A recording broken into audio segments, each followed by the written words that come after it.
All right, everybody, we are live outside, and a little bit later on, we're going to have a nice little funny demo. But first, we're talking about a very serious issue. I'm joined with Corporal John Seagroves, and we were talking about drunk driving. But, John, you were saying that drunk driving necessarily isn't alcohol. It can be lots of other things. Tell me a little bit about that. Yes, ma'am. You can be DUI from alcohol, or you could actually be DUI from prescription meds, sleep medicines, cough medicines, those things that do contain different types of alcohol in them or that type of stuff. You can also be charged with drunk driving with those type of substances. Wow. Now, going back to alcohol, what is the legal limit for alcohol consumption? For someone under the age of 21, it's 0.02 grams. Anyone 21 years of age or older, it's 0.08 grams. And you also have the commercial license that has a 0.04 grams. So depending on your age, it can vary. But those kids under 21, you shouldn't be drinking alcohol anyway. The law is that anyone under 21 should not be drinking in the first place. So, it's not very hard. One beer can actually set them over for a DUI, which would have great effects on their license, their job histories, and things like that. Absolutely. Now, talk to me a little bit about what the consequences are for the average person who most likely is going to be 21 if they are pulled over and charged with a DUI. What's their next step? Their next step is they're going to go to jail. Once they get to jail, then they will have to post bond. Somebody's going to have to pay to get them out of jail. When they go to court, if they're convicted, the fines can range up to $1,000 or more. Their car will be impounded. They will have to go through DUI schools. They'll have insurance issues where their insurances will go up. Not only that, they'll be doing community service. They can be doing up to 10 days in jail, depending on the circumstances. So definitely not a fun thing to do. Now, again, rewinding back to you said cold medicine, cough medicine, sleep medicine, how can that play into effect with a DUI? Some of those medicines will cause you to be extremely drowsy.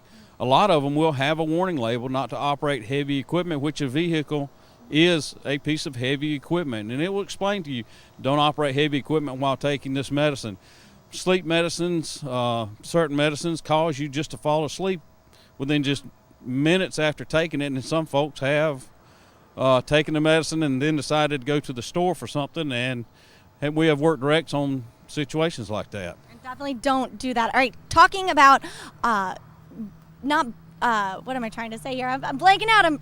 Cold medicine, cough medicine. No, I haven't had any this morning. Just kidding. But talking about body mass index and how that plays into effect with body alcohol content.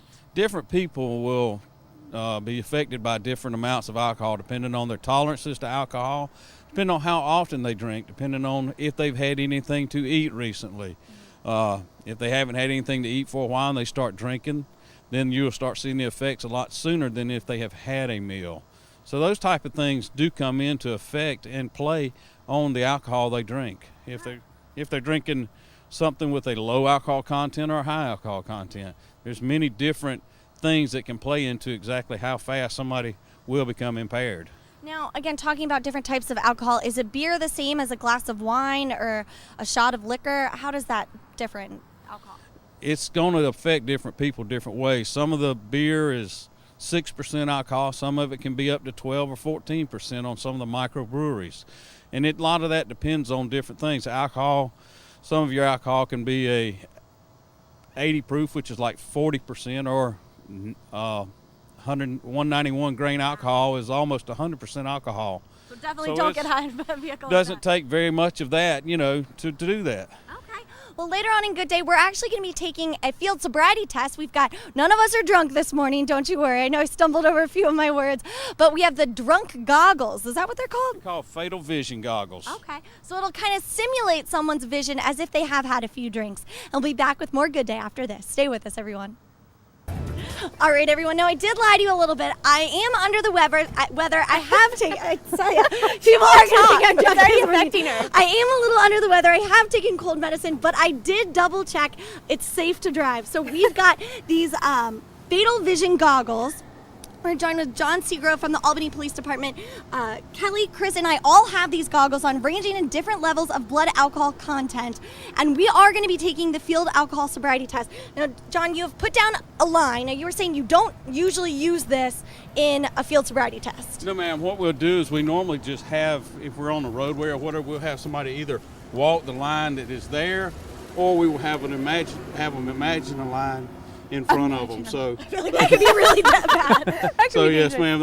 This here is just for today. Okay. Now, I think we'll start with Kelly. She's got the less vision, correct? You were saying? Yes, ma'am. I specifically Those, I asked believe, for them. the BAC on those is like 0.06, so Okay. which is, you would not actually be what they call per se, which is 0.08, Okay. but they can be demonstrate. They would be valid for someone under 21 years of age.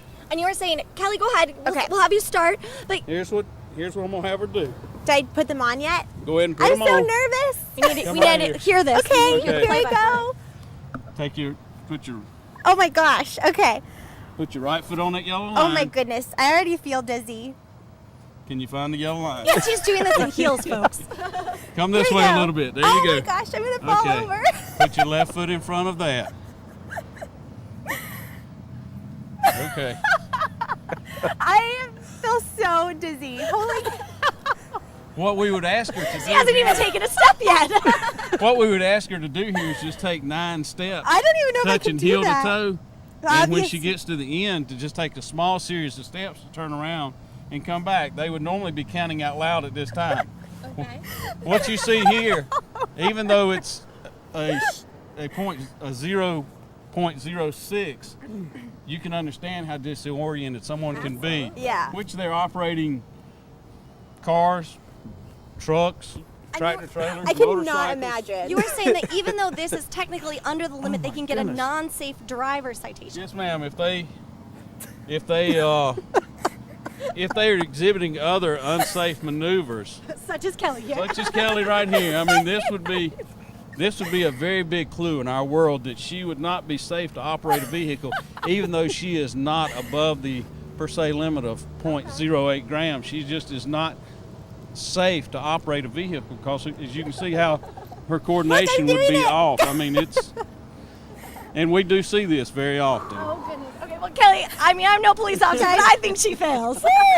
I would not want to have her on the road I with cannot me. imagine trying to drive a car like this, much less like these guys, because this is pretty much nothing. Did you say it's actually safe for someone to drive like this? That is not above what they consider the per se or the legal limit of 0.08 grams or more. I believe Chris's are somewhere around Holy moly. 0.10, which is right above the legal limit. Wow. All right, Man, well, Chris, let's see, you're up. I still The feel line already dizzy. goes like this. Oh boy. Okay, so Chris has just been pulled over. All right. He can't sing his alphabet. He can't walk in a straight line. Oh boy. Oh man. This is not good. Chris, what are you thinking right now? I'm thinking this line is, I mean, it just is not going right. Wow. Woo. And what you see here is that even though these are right at the baseline of being what's considered DUI, you can see the dangers very easily of even someone who's just using our fatal vision goggles. I think Kelly, she wants to get this. She wants to get this. I'm wearing different goggles now. Guys, my legs look You're like only they're about a slanted foot this away way. from the line there. My legs look like a curve. Like, it looks like the line is like right there, and my legs are like sideways. All right, now again, real quick, talking about safe drivers, obviously designated drivers, if you're going to be going out and drinking, Yes, what can ma'am. people do? Call a cab. A cab is going to be under $20, and your DUI fines and penalties, by the time you pay for your towing and all that, can average up to around $5,000. So the economics of that is very simple. Just call somebody. Most anybody would get up to come get you. Absolutely. All right. Well, you guys notice I somehow managed to get the highest, drunk goggles, but I somehow got out of this because we were just about out of time. Thank you so much. Definitely stay safe out there on the road. Call a designated driver. DUIs is something you're not going to want to deal around with. We'll be back with more Good Day after this. Stay with us, everyone. All right, everyone. My wonderful producer has fit time in the show, so I get to walk the line. Of course, what a guy. But first, what are some warning signs, or I guess key signs that you look for when pulling over a drunk driver? As you see them going down the road, sometimes you'll see them, they'll be going 20 miles an hour. They'll be going slow because they don't realize how fast they're going, anything like that. Once you start talking to them, they may not have the inhibitions that a normal or sober person would have. Different things like that, different body functions. And the way they move, the inability to do two things at once. If you ask them for their driver's license and then something else, they'll stop one because they can't process both thoughts. Can't multitask, I guess. Not at all. Not at all. Okay, well, now I was practicing with the other goggles. The other goggles that I was holding, they were black, and you said they were double vision They're goggles. double vision goggles. They give you a double vision, which sometimes after a lot of drinking and very high alcohol content, folks will have a double vision. So that's what those represent. Okay, so like I said, I was practicing, so I figured I had 4 feet, so I just put the yellow line in between the 4 feet. And of course, they switched them out with these wonderful goggles that I have. Now, talk to me a little bit about what these are, what I'm seeing with these. What you see with those, you'll see a lot of distortion in your view. You definitely do. And the alcohol content represented in these glasses is a 0.07 to a 0.10, which is right at the limit for a per se or a 0.08 DUI. Okay. This is where you really start seeing some effects. Okay, so I was going that 20 miles an hour driving down the road. Hypothetically, of course, I would never do that. You pulled me over, I've given you my license, you've asked me questions, and now I'm getting the walk the line test, I guess. Yes, ma'am. This is called a walk and turn test. Okay. So what am I supposed to do? Walk me through this here. Okay. It is definitely dizzy. All right, put your right foot on that yellow line. I'm going to try. Be a little bit. There you go. Okay. There you go. All right, now put the heel of your left foot on the toe in front of the toe of your right foot. Woo. Okay. And then I promise I'm not drunk, guys. And take 9 steps staying on that line. Okay. Let's see. Make sure your heels and toes touch. 1. This is taking a lot more effort.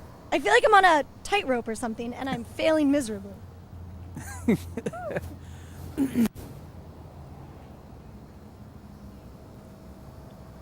Like I really feel like I'm about to fall to my death somewhere. So, and I just did because my foot clearly stepped off floor. Yeah, there would be several instances here that we would have clues indicating your alcohol limit would be that you were not safe to drive or anything like that, because not being able to stay on the line, not being able to touch heel to toe, those things would be clues that we would be looking for to make a DUI case. Okay, so I've already failed, but what are some? Can't even stand up, just standing here, and I don't know where your hand is. I don't even know if the microphone's in front of my face right now. But if I did pass that, again, hypothetically, what would the next test be? We have a one-leg stand test where you would oh, sorry. where you would stand and hold, and you'd be asked to raise one leg for a period of time. Okay. And without putting your other foot down, which would be very hard for somebody. If they can't pass this, they're not going to really be able to pass that. I mean, now I think I have pretty good balance, but how high would I have to raise one of these? Just about 6 inches up off the ground. Okay. Now, I don't know how much 6 inches is right now, but like that? Something like that, and you would see folks, they'd raise their arms out to steady themselves and things like that, which would be a clue. I can see again. All right. Well, thank you so much. Definitely drunk driving, not safe. Chris, I think he just wanted to come out here and look at me and make fun of me because clearly I couldn't pass the test. All right. Well, thank you so much. Definitely stay safe. Always get a designated driver if you're going to be out drinking. And now we're going to send it into Kelly, who's got your buzz.